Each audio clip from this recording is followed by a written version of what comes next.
კორდუსული რეჟიმის პირობებში ქველმოქმედება, კეთილის საქმე, სოლიდარობა და თანადგომა დანაშაულად ითვლება. აი მაგალითად გუშინ სადგურის მოედანზე მაღაზიები დაიწვა და დარწმუნებული ვარ ეს ფონდები აუცილებლად დაეხმარებოდნენ იქ დაზარალებულებს და აფინანსებდნენო არეულობას და აკრძალულ ნივთიერებებს ყიდულობდნენ ამ ფულითო. ანუ მე მაგალითად მედავებიან ქვის როლას, ვიღაცას ბოთლის როლას ედავებიან.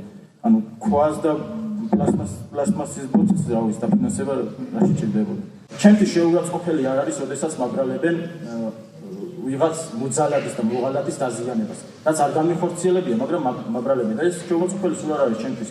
მაგრამ როდესაც მაგრალებენ რომ ვიღაცამ დამიქირავა იმისთვის რომ იქ მდგარიყავი, სადაც ყველა უნდა მდგარიყავი, სადაც ეს უდიდესი შეურაცხყოფაა ჩემთვის. თქვენ ვერ წარმოგიდგენიათ ეს რომ ფულის გარეშე რაიმე გააკეთოთ და რიგითმა მოქალაქემ თავისინებით გააკეთოს ის, რაც ქვეყანას სჭირდება და გადადოს თავი იდეისთვის და ქვეყნის მომავლისთვის.